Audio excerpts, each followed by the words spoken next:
ರೆಡಿನಾ?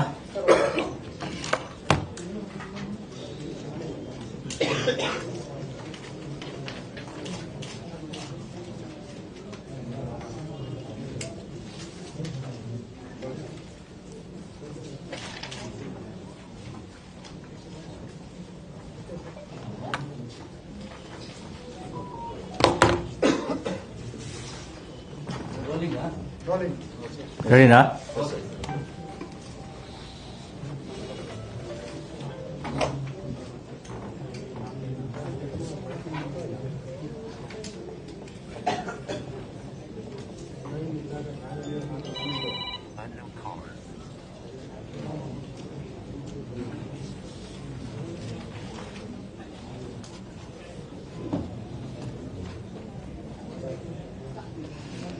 ಅದೊಂದು ಪ್ರಿಂಟೌಟ್ ಅಂತ ತೊಗೊಂಬರಕ್ಕೆ ಶಕುಂತಲಾ ಪಿ ಇರುತ್ತೆ.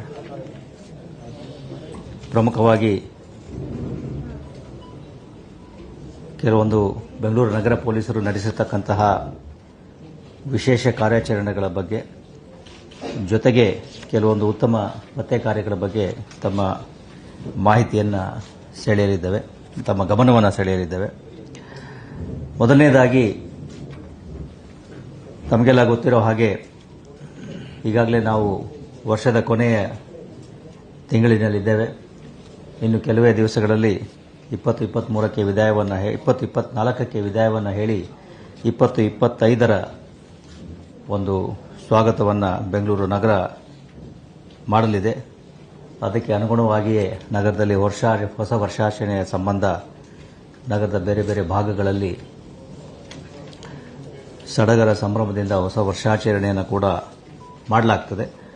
ಅಂತಹ ಸಂದರ್ಭದಲ್ಲಿ ಯಾವುದೇ ಅಹಿತಕರ ಘಟನೆಗಳು ನಡೆಯಬಾರದು, ಜೊತೆಗೆ ಯಾವುದೇ ರೀತಿಯಾದಂತಹ ಒಂದು ಅನೈತಿಕ ಅಕ್ರಮ ಚಟುವಟಿಕೆಗಳು ಆಗಬಾರದು ಅನ್ನೋದನ್ನು ಗಮನದಲ್ಲಿಟ್ಟುಕೊಂಡು ಬೆಂಗಳೂರು ನಗರದ ಎಲ್ಲ ಭಾಗಗಳಲ್ಲಿ ನಾವು ಒಂದು ವ್ಯಾಪಕ ಕಾರ್ಯಾಚರಣೆಯನ್ನು ನಡೆಸಿ ಅನೇಕ ಏನು ಈ ಹೈಡೌಟ್ಗಳಿದ್ದಾವೆ ಅಥವಾ ಈ ಲಾಡ್ಜ್ಗಳು, ರೆಸ್ಟೋರೆಂಟ್ಗಳು ಇವುಗಳನ್ನೆಲ್ಲ ಚೆಕ್ ಮಾಡೋದರ, ತಪಾಸಣೆ ಮಾಡೋದರ ಜೊತೆಗೆ ಮುಖ್ಯವಾಗಿ ಈ ಹೊಸ ವರ್ಷಾಚರಣೆಯ ಸಂದರ್ಭದಲ್ಲಿ ಯಾವುದೇ ರೀತಿಯ ಮಾದಕ ವಸ್ತುಗಳ ಸಾಗಾಟ, ಮಾರಾಟ ಆಗಕೂಡದು ಮತ್ತು ಅದರಿಂದ ಆಗ್ತಕ್ಕಂಥ ಅಹಿತಕರ ಘಟನೆಗಳು ನಡೆಯಬಾರದು ಅಂತ ಹೇಳಿ ಈ ಯಾರು ಹಿಂದೆ ಈ ಮಾದಕ ವಸ್ತುಗಳ ಕಾರ್ಯಾಚರಣೆ ಇದರಲ್ಲಿ ಸಿಕ್ಕಿಕೊಂಡಿದ್ರು ನಮಗೆ ಅಂಥವರ ಒಂದು ವಿಶೇಷ ತಪಾಸಣೆಯನ್ನು ಕೂಡ ನಾವು ಬೆಂಗಳೂರು ನಗರದಾದ್ಯಂತ ಮಾಡಿದ್ದೇವೆ. ಇದರಲ್ಲಿ ಒಟ್ಟು ಸುಮಾರು ಈ ಮಾದಕ ವಸ್ತುಗಳ ಹಳೆಯ ಪ್ರಕರಣಗಳಿರತಕ್ಕಂಥ ಸುಮಾರು 380 ಆರೋಪಿಗಳನ್ನು ಕರೆಸಿ ಅವರ ಕೂಲಂಕುಷ ವಿಚಾರಣೆಯನ್ನು ಮಾಡಲಾಗಿದೆ. ಜೊತೆಗೆ ಅವರ ಮನೆಗಳಿಗೂ ಹೋಗಿ ತಪಾಸಣೆಯನ್ನು ಕೈಗೊಳ್ಳಲಾಗಿದೆ. ಅದೇ ರೀತಿಯಾಗಿ ಕೆಲವೊಂದು ಈ ಬಾರ್ ರೆಸ್ಟೋರೆಂಟ್ಗಳಲ್ಲಿ ಇರ್ತವೆ ಅಂಥವುಗಳನ್ನು ಕೂಡ ಸುಮಾರು 1633 ಕಡೆಗಳಲ್ಲಿ ಈ ಬಾರ್ ಅಂಡ್ ರೆಸ್ಟೋರೆಂಟ್ಗಳನ್ನು ತಪಾಸಣೆ ಮಾಡಿ ಅಲ್ಲೇ ಯಾರಾದರೂ ವೃತ್ತಿಪರ ಆರೋಪಿಗಳು, ಅಪರಾಧಿಗಳು, ರೌಡಿ ಚಟುವಟಿಕೆಯಲ್ಲಿ ಇರ್ತಕ್ಕಂಥವರು ಯಾರಾದರೂ ಅಲ್ಲಿ ಆಶ್ರಯ ತೆಗೆದುಕೊಂಡಿದ್ದಾರೆ ಅನ್ನೋದ್ರ ಬಗ್ಗೆ ತಪಾಸಣೆಯನ್ನು ಮಾಡಲಾಗಿದೆ. ಹಾಗೆಯೇ 1020 ಲಾಡ್ಜ್ಗಳನ್ನು ತಪಾಸಣೆ ಮಾಡಲಾಗಿದೆ. ಸುಮಾರು 1223 ರೂಢಿಗತ ರೌಡಿ ಶೀಟರ್ಗಳೇನಿದ್ದು ಅವರ ಮನೆಗಳು ಮತ್ತು ಅವರು ಎಲ್ಲಿದ್ದಾರೆ ಅನ್ನೋದ್ರ ಬಗ್ಗೆ ಅವರ ಒಂದು ಕರೆಸಿ ವಿಚಾರಣೆಯನ್ನು ಮಾಡಲಾಗಿದೆ. ಜೊತೆಗೆ 1113 ಎಂಒವಿಗಳನ್ನು ಕರೆಸಿ ವಿಚಾರಣೆಯನ್ನು ಮಾಡಲಾಗಿದೆ.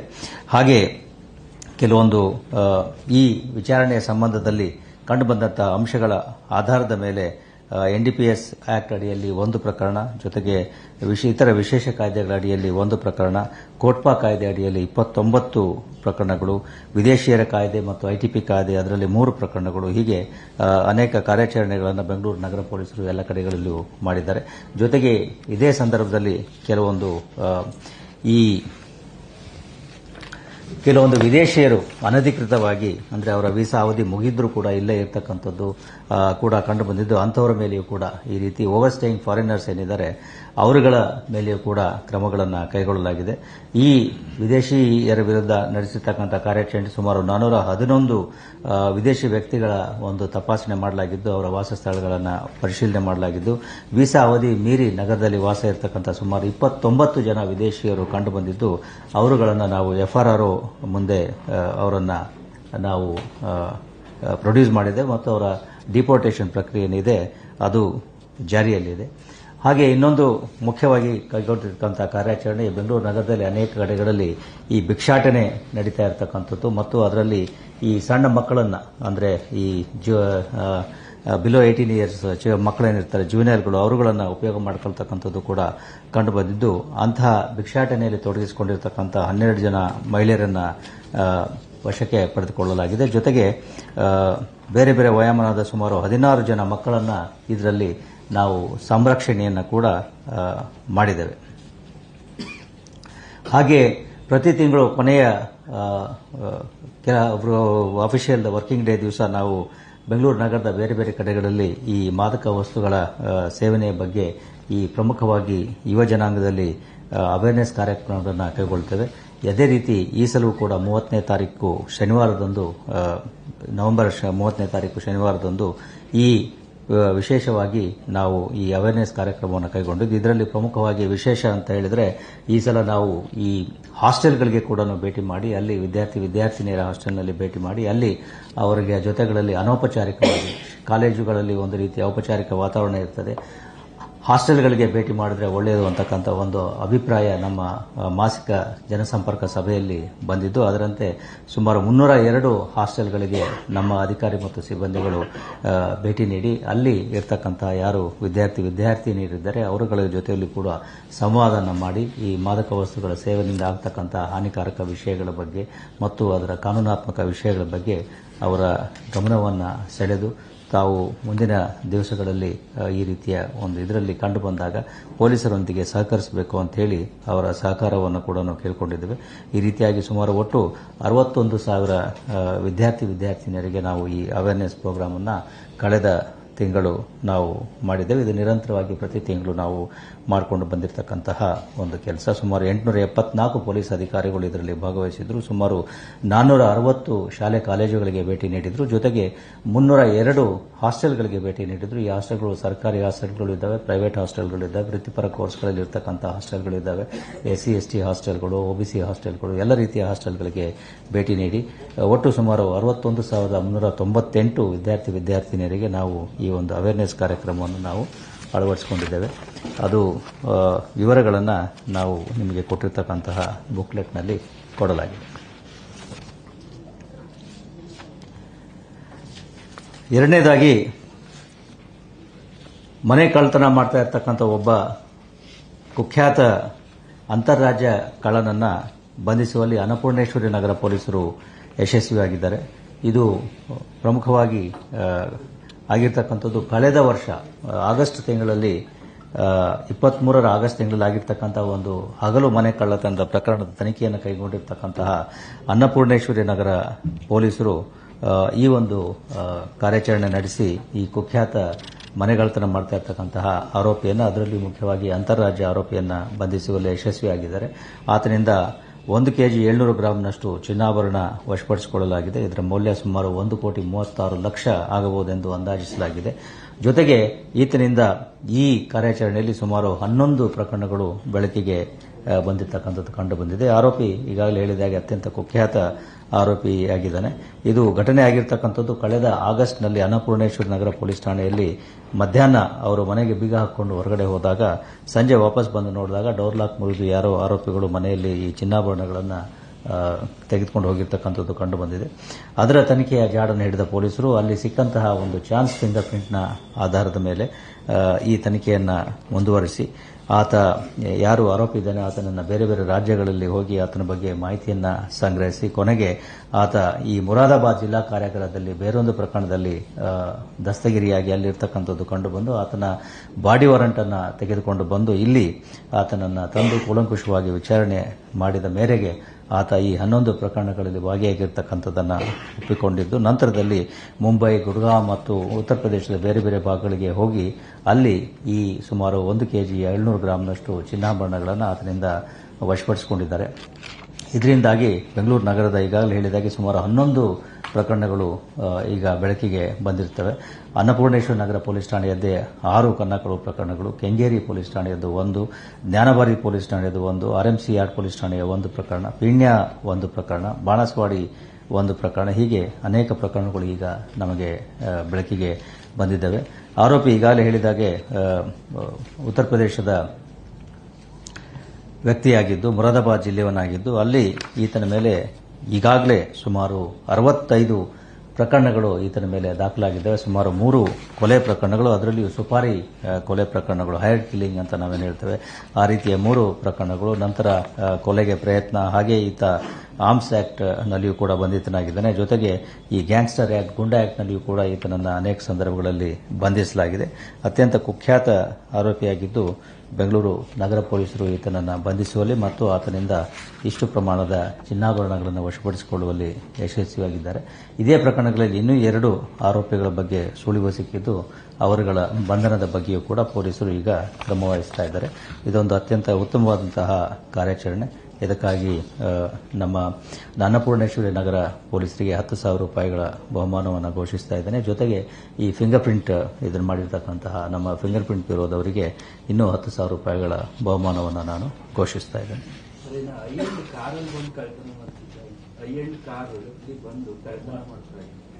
ಹೈ ಎಂಡ್ ಕಾರ್ಗಳಲ್ಲಿ ಈತ ಮುಖ್ಯವಾಗಿ ಮೊದಲು ಸುಪಾರಿ ಕಿಲ್ಲಿಂಗಿಂದ ಪ್ರಾರಂಭ ಮಾಡಿದ. ನಂತರ ಅದರಲ್ಲಿ 2-3 ಸಲ ಅರೆಸ್ಟ್ ಆದ ಮೇಲೆ ಈತ ಈ ಉತ್ತರ ಭಾಗದಿಂದ ಈ ಸೌತ್ ಇಂಡಿಯಾ ಕಡೆಗೆ ಬಂದು ಇಲ್ಲಿ ಬೇರೆ ಬೇರೆ ಕಡೆಗಳಲ್ಲಿ ಈ ರೀತಿ ಸುಲಿಗೆ ಮತ್ತು ಈ ಮನೆ ಕಳ್ಳತನ ಅವುಗಳನ್ನು ಪ್ರಮುಖವಾಗಿ ಮಾಡ್ತಾ ಇದ್ದ ಅಂತ ಹೇಳಿ ತಿಳಿದು ಬಂದಿದೆ. ಪರೋಲ್ ಮೇಲೆ ಇಲ್ಲ, ಅಂದರೆ ಕನ್ವಿಕ್ಷನ್ ಆಗಿಲ್ಲ. ಬಟ್ ಈತ ಅಂಡರ್ ಟ್ರಯಲ್ ಪ್ರಿಸನರ್ ಆಗಿ ಅಲ್ಲಿ ಇದ್ದಾಗ ಮೆಡಿಕಲ್ ಎಮರ್ಜೆನ್ಸಿ ಮೇಲೆ ಆತನಿಗೆ ಜಾಮೀನನ್ನು ಕೊಟ್ಟಿದ್ರು, ತಾತ್ಕಾಲಿಕ ಜಾಮೀನನ್ನು ಕೊಟ್ಟಿದ್ರು ಅಂತ ಗೊತ್ತಾಗಿದೆ.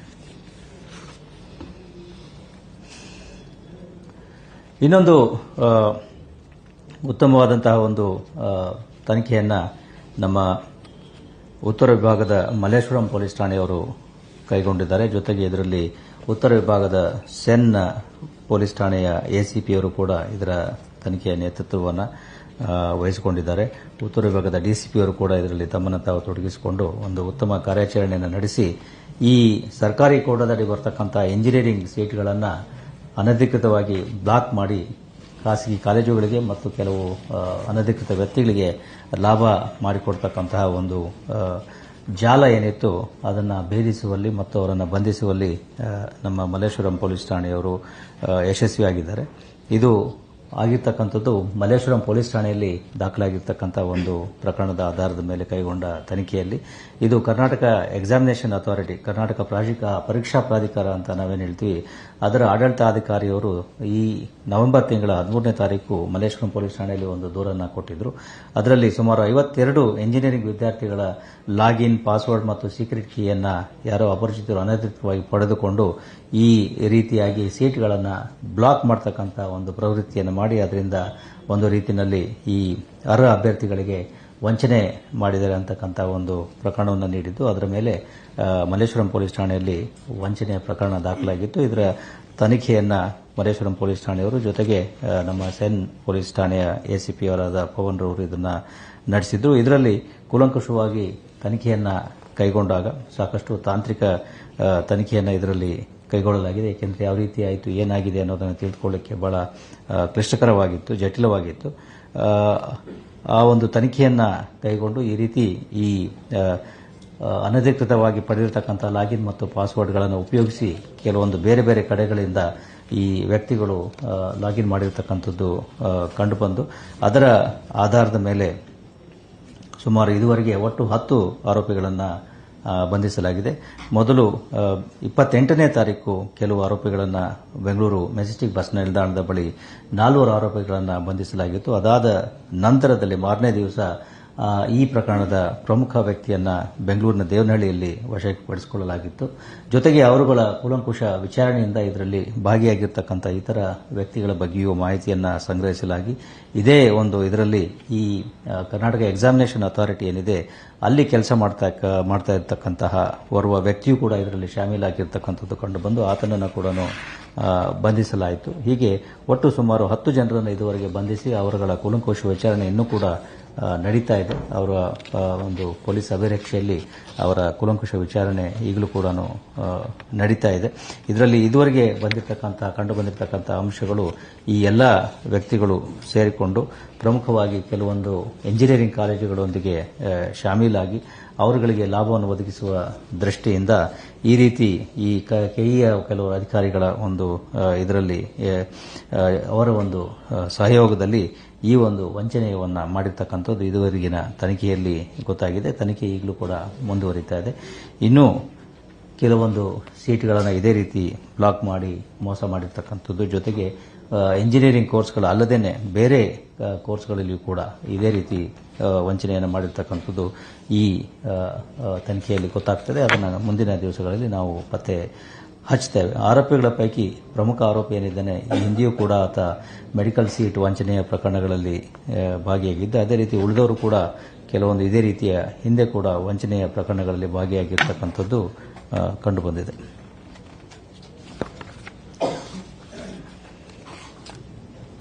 ಕೊನೆಯದಾಗಿ ನಮ್ಮ ಸೈಬರ್ ಕ್ರೈಮ್ ಪೊಲೀಸ್ ಠಾಣೆಯವರು ಒಂದು ಈ ಆನ್ಲೈನ್ ಇ ಕಾಮರ್ಸ್ ಪ್ಲಾಟ್ಫಾರ್ಮ್ ಏನಿದೆ ಮೀಸೋ ಕಂಪನಿ ಅಂತ ಹೇಳಿ ಅವರುಗಳಿಗೆ ಗ್ರಾಹಕರುಗಳ ಸೋಗಿನಲ್ಲಿ ಮೋಸ ಮಾಡಿರ್ತಕ್ಕಂತಹ ಒಂದು ಜಾಲವನ್ನು ಬಯಲಿಗೆಳೆಯುವಲ್ಲಿ ಯಶಸ್ವಿಯಾಗಿದ್ದಾರೆ. ಇದರಲ್ಲಿ ಈ ಮೀಸೋ ಕಂಪನಿಗೆ ಈ ಕೆಲವೊಂದು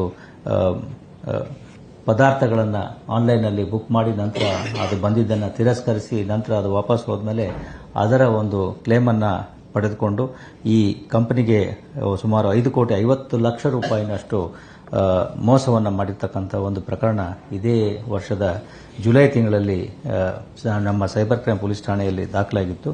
ತನಿಖೆಯನ್ನು ಕೈಗೊಂಡ ಪೊಲೀಸರು ಕೂಲಂಕುಷವಾದಂತಹ ತನಿಖೆಯನ್ನು ಕೈಗೊಂಡು ಈ ಕೃತ್ಯದಲ್ಲಿ ಭಾಗಿಯಾಗಿರ್ತಕ್ಕಂತಹ ಗುಜರಾತ್ನ 3 ವ್ಯಕ್ತಿಗಳನ್ನು ಇದುವರೆಗೆ ಬಂಧಿಸುವಲ್ಲಿ ಯಶಸ್ವಿಯಾಗಿದ್ದಾರೆ ಮತ್ತು ಅವರ ಕೂಲಂಕುಷ ವಿಚಾರಣೆಯಿಂದ ಅವರಿಂದ ಸುಮಾರು 25 ಲಕ್ಷ ರೂಪಾಯಿಗಳಷ್ಟು ಹಣವನ್ನು ಫ್ರೀಸ್ ಮಾಡುವಲ್ಲಿಯೂ ಕೂಡ ಯಶಸ್ವಿಯಾಗಿದ್ದಾರೆ. ಈ ವ್ಯಕ್ತಿಗಳು ಈ ಹಿಂದೆ ವೈಟ್ಫೀಲ್ಡ್ನಲ್ಲಿಯೂ ಕೂಡ ಇದೇ ರೀತಿ ಒಂದು ಮೋಸವನ್ನು ಮಾಡಿರ್ತಕ್ಕಂಥದ್ದು ಇದುವರೆಗಿನ ತನಿಖೆಯಲ್ಲಿ ಕೂಡ ಕಂಡುಬಂದಿದೆ. ಅದಕ್ಕೂ ಆ ಪ್ರಕರಣ ಕೂಡ ಈಗ ಬೆಳಕಿಗೆ ಬಂದಿದೆ. ಇದು ಇವರು ಬಹಳ ಒಂದು ಚಾಣಾಕ್ಷತನದಿಂದ ಈ ಒಂದು ವಂಚನೆ ಕೃತ್ಯವನ್ನು ನಡೆಸ್ತಾ ಇರ್ತಕ್ಕಂಥದ್ದು. ಅಂದರೆ ಅವರೇನೆ ಒಂದು ಸೆಲ್ಲರ್ ಇದನ್ನು ರಿಜಿಸ್ಟರ್ ಮಾಡಿಕೊಂಡು ಮೀಸೋ ಕಂಪನಿ ಮೇಲೆ ನಂತರ ಅವರೇ ಕೆಲವೊಂದು ಪ್ರಾಡಕ್ಟ್ಗಳನ್ನು ಆನ್ಲೈನ್ನಲ್ಲಿ ಆರ್ಡರ್ ಮಾಡ್ತಕ್ಕಂಥದ್ದು, ನಂತರ ಆ ಪ್ರಾಡಕ್ಟನ್ನು ರಿಜೆಕ್ಟ್ ಮಾಡಿಸೋದು. ರಿಜೆಕ್ಟ್ ಮಾಡಿ ಬಂತಕ್ಕಂಥ ಪ್ರಾಡಕ್ಟ್ ಏನಿದೆ ಅದು ತಾವು ಮಾಡಿರ್ತಕ್ಕಂಥ ಪ್ರಾಡಕ್ಟ್ ಅಲ್ಲ, ಅದೇನೋ ಅದ್ರ ಬದಲಾಗಿದೆ ಅನ್ನೋ ಆಧಾರದ ಮೇಲೆ ಮೀಸೋ ಕಂಪನಿಯಿಂದ ಕ್ಲೇಮನ್ನು ಪಡ್ಕೊಳ್ತಕ್ಕಂಥದ್ದು. ಈ ರೀತಿ ಹಂತ ಹಂತವಾಗಿ ಮಾಡಿಕೊಂಡು ಹೋಗಿ ಸುಮಾರು 5.5 ಕೋಟಿಯಷ್ಟು ಹಣವನ್ನು ಈ ಕಂಪನಿಗೆ ಲಾಸ್ ಮಾಡಿರ್ತಕ್ಕಂಥದ್ದು ಈ ತನಿಖೆಯಲ್ಲಿ ಕಂಡುಬಂದಿದೆ. ಒಟ್ಟು ಇದುವರೆಗೆ 3 ಜನ ಆರೋಪಿಗಳು ಇದರಲ್ಲಿ ಬಂಧಿಸಲ್ಪಟ್ಟಿದ್ದಾರೆ. ಇನ್ನು 3 ಆರೋಪಿಗಳು ಸಿಗಬೇಕಾಗಿದೆ. ಒಟ್ಟು 25 ಲಕ್ಷ ರೂಪಾಯಿಗಳ ಮೊತ್ತವನ್ನು ಬ್ಯಾಂಕ್ನಲ್ಲಿ ಫ್ರೀಸ್ ಮಾಡಲಾಗಿದೆ. ಹಾಗೆ ಇದರಲ್ಲಿ ಸುಮಾರು 250 ಮೊಬೈಲ್ ಸಿಮ್ ಕಾರ್ಡ್ಗಳನ್ನು ಉಪಯೋಗಿಸಿ ಈ ರೀತಿ ಅವರು ಆನ್ಲೈನ್ ಬುಕಿಂಗ್ ಮಾಡಲಿಕ್ಕೆ ಉಪಯೋಗಿಸ್ತಾ ಇದ್ದದ್ದು ಕಂಡುಬಂದಿದೆ. ಜೊತೆಗೆ ಸುಮಾರು 50 ಬ್ಯಾಂಕ್ ಅಕೌಂಟ್ಗಳು ಇದರಲ್ಲಿ ಅವರು ಬಳಸಿರ್ತಕ್ಕಂಥದ್ದು ಕೂಡ ಇದುವರೆಗಿನ ತನಿಖೆಯಲ್ಲಿ ಕಂಡುಬಂದಿದೆ. ಇವರು ಇದೇ ರೀತಿ ಬೇರೆ ಕಂಪನಿಗಳಿಗೂ ಕೂಡ ಮೋಸ ಮಾಡ್ತಾ ಇದ್ರು ಅಂತ ಹೇಳಿ ಇದುವರೆಗಿನ ತನಿಖೆಯಲ್ಲಿ ತಿಳಿದು ಬಂದಿದೆ. ಇದು ಕೂಡ ಒಂದು ಉತ್ತಮವಾದಂತಹ ಕಾರ್ಯಾಚರಣೆ ನಮ್ಮ ಸೈಬರ್ ಕ್ರೈಮ್ ಪೊಲೀಸ್ ಠಾಣೆಯವರು ಮಾಡಿದ್ದಾರೆ. ಇಷ್ಟು ಇವತ್ತಿನ ಪತ್ರಿಕಾಗೋಷ್ಠಿಯ ವಿಷಯಗಳು. ಧನ್ಯವಾದಗಳು.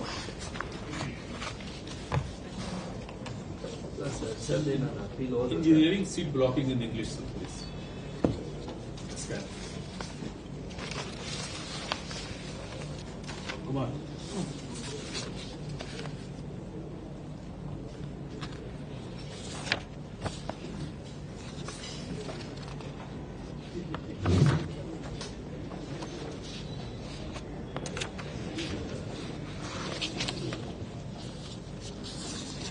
The Malleshwaram police station staff under the leadership of DCP North Saidulu and ACP Sen North have unearthed a racket which was indulging in seat blocking scam, enabling the private engineering colleges to block certain seats and then use them for under the management quota. This has happened based on the complaint of the Karnataka Examination Authority.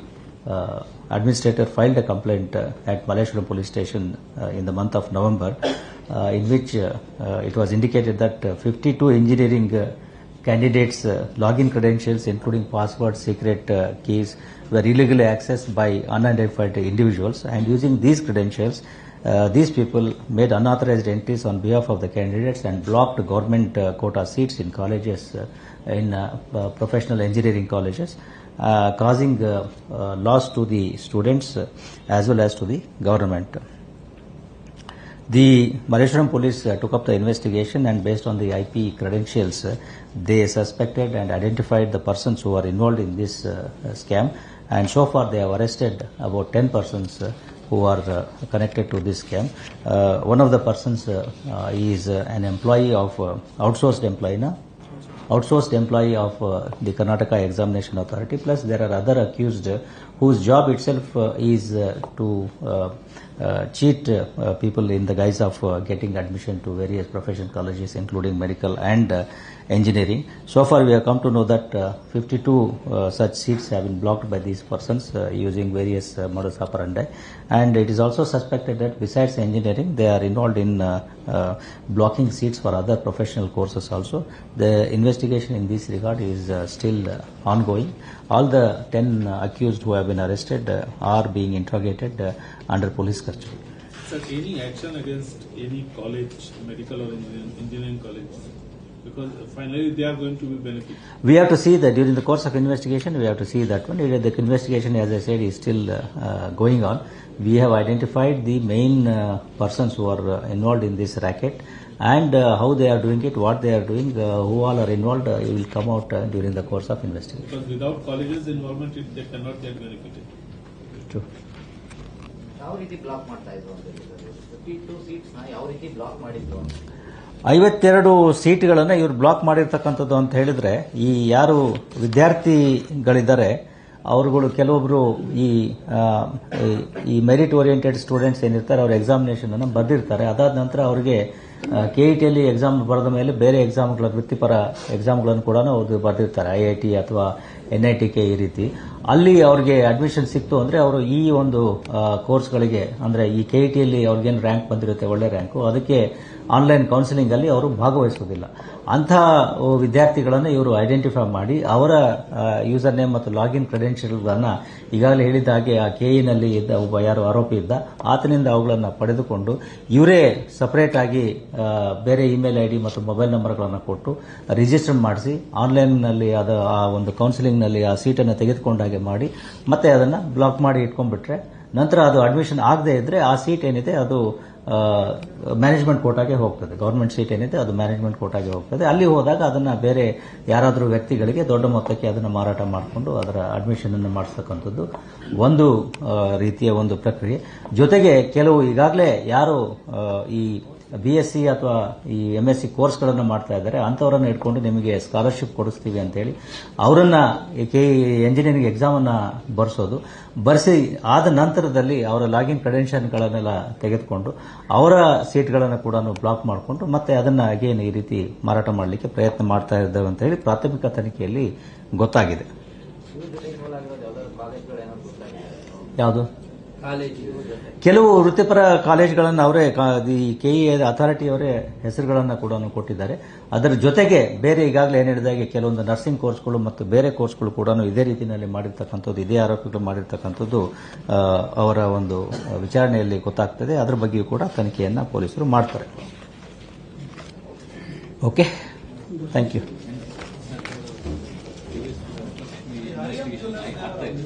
ಯಾವುದು? ಅರಿಯಂಥದ್ದೇನೂ ಆಗಿಲ್ಲ. ಅಂದ್ರೆ ಪತ್ತೆ ಆಗಿಲ್ಲ, ತನಿಖೆ ನಡೀತಾ ಇದೆ, ಪತ್ತೆ ಆಗಿಲ್ಲ. ಸರ್, ಈ ನೇಪಾಳಿಯನ್ಸ್ ಏನಾದ್ರು ಗೈಡ್ ಲೈನ್ಸ್ ಆತರ ಏನಾದ್ರು ಇಲ್ಲಿ ಬರ್ತಾರೆ, ಸೆಕ್ಯೂರಿಟಿಗಳು ಸೇರ್ಕೊಂತಾರೆ, ಎಲ್ಲಾ ಕಡೆ ಸೇರ್ಕೊಂಡು ಇದೇ ರೀತಿ ಸರ್ವೆಂಟ್ ಥೆಫ್ಟ್ಗಳು ಆಗ್ತಾ ಇದಾವೆ. ಅದ್ರ ಬಗ್ಗೆ ಈಗಾಗಲೇ ನಾವು ಯಾರು ನಗರದಲ್ಲಿ ಈ ರೀತಿ ಹೊರ ರಾಜ್ಯದವರು ಅಥವಾ ಹೊರ ದೇಶದವರನ್ನ ನೀವು ಕೆಲಸಕ್ಕೆ ನೇಮಿಸಿಕೊಳ್ತಕ್ಕಂಥ ಸಂದರ್ಭಗಳಲ್ಲಿ ಅವರ ಪೂರ್ವಾಪರಗಳ ವಿಚಾರಣೆಯನ್ನು ಮಾಡಿ ಅವರನ್ನು ನೇಮಿಸಿಕೊಳ್ಳೋದು ಸೂಕ್ತ ಅಂತೇಳಿ ಈಗಾಗಲೇ ನಾವು ಅಡ್ವೈಸರಿಯನ್ನು ಕೊಟ್ಟಿದ್ದೇವೆ. ಸಾರ್ವಜನಿಕರಿಗೆ ಮನವರಿಕೆಯನ್ನು ಮಾಡಿಕೊಡಲಿಕ್ಕೆ ಪ್ರಯತ್ನವನ್ನು ಮಾಡ್ತಾ ಇದ್ದೇವೆ ನಮ್ಮ ಸಾಮಾಜಿಕ ಜಾಲತಾಣಗಳ ಮೂಲಕ. ಜೊತೆಗೆ ನಮ್ಮ ಸಾರ್ವಜನಿಕ ಜನಸಂಪರ್ಕ ಸಭೆಗಳೇನಿದ್ದಾವೆ ಅಂಥ ಸಂದರ್ಭದಲ್ಲೂ ಕೂಡ ಇದ್ರ ಬಗ್ಗೆ ನಾವು ಜನರ ಗಮನವನ್ನು ಸೆಳೀತಾ ಇದ್ದೇವೆ. ಕೆಲವರು ಅದನ್ನು ಪಾಲನೆ ಮಾಡ್ತಾ ಇದ್ದಾರೆ, ಯಾರು ಪಾಲನೆ ಮಾಡ್ತಾ ಇಲ್ಲ ಅಂಥವ್ರಿಗೆ ಈ ರೀತಿಯ ಒಂದು ಹೊಡೆತ ಬಿದ್ದಿರ್ತಕ್ಕಂಥದ್ದಾಗಿದೆ.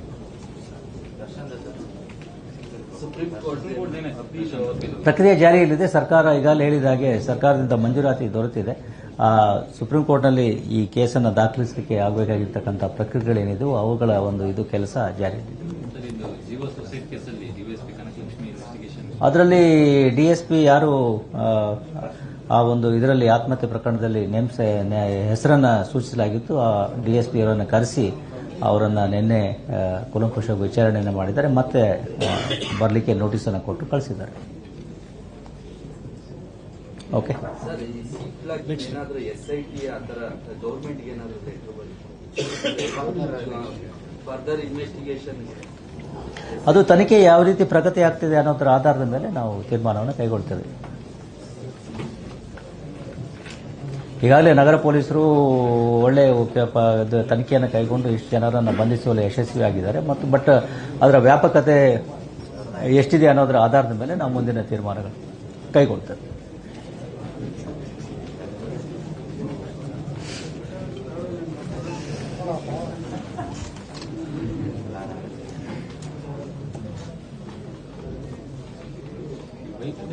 ಬೈಕ್ ಥೆಫ್ಟ್ ಕೇಸನ್ನ ಪೊಲೀಸ್ ಯಾಕೆ ನೆಗ್ಲೆಕ್ಟ್ ಮಾಡ್ತೀರಾ ಸರ್? ನಾಳೆ ಬನ್ನಿ ನೋಡ್ಕೊಳ್ಳೋಣ ಅಂತ ಹೇಳಿ ಕಳಿಸ್ತಾ ಇದ್ದಾರೆ ಸರ್ ಸುಮಾರು ಜನ. ಯಾವ bike theft?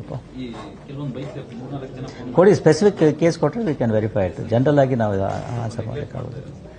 Bike theft ಕೇಸ್ಗಳನ್ನು serious ಆಗಿ ತಗೊಂಡು ಇಷ್ಟು ಕೇಸ್ಗಳನ್ನು ನಾವು ಈಗಾಗಲೇ ಪತ್ತೆ ಮಾಡಿದ್ದೇವೆ.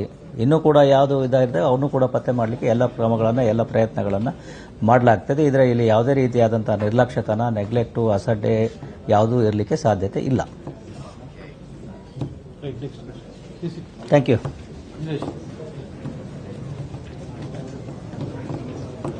ಮೊನ್ನೆ ಅದೇ ಥರ ಮಾಡಿದ್ರು 2 ಕಡೆ. ನಾವು ಆಕ್ಚುಲಿ ನೆಕ್ಸ್ಟ್ ಕರ್ಕೊಂಡು ಹೋಗ್ತಾನೆ ನೆಕ್ಸ್ಟ್ ಸಿಗ್ನಲ್ ಎಲ್ಲ ಒಂದು ಕ್ಯಾಪ್ಚರ್ ಆಗಿ ನಮಗೆ ಫೈನ್ ಇದು ಬರುತ್ತೆ ನಮ್ಮೂರಿಗೆ. ಅದನ್ನು ತಗೊಂಡು ಹೋಗ್ತಿದ್ದೀವಿ. ಸ್ಪೆಸಿಫಿಕ್ ಕೇಸ್ ಕೊಡಿ, ಕುಮಾರಸ್ವಾಮಿ ಲೇಔಟಲ್ಲಿ ಕೊಡಿ, ಕೊಟ್ವಿ, ತಗೊಂಡೋಗಿ ಕೊಡಿ. ಅದನ್ನೇ ಆಕ್ಷನ್ ಮಾಡಿಲ್ಲ. ಅದನ್ನ ನೆಕ್ಸ್ಟ್ ಕ್ಯಾಮ್ರಾ ಇಂಡಿವಿಜುವಲ್ ಕೇಸ್ ನಾವು ಇದು ಮಾಡ್ಲಿಕ್ಕೆ ಆಗೋದಿಲ್ಲ. ತಗೊಂಡೋಗಿ ಕೊಟ್ಟರೆ ವಿಲ್ ವೆರಿಫೈ.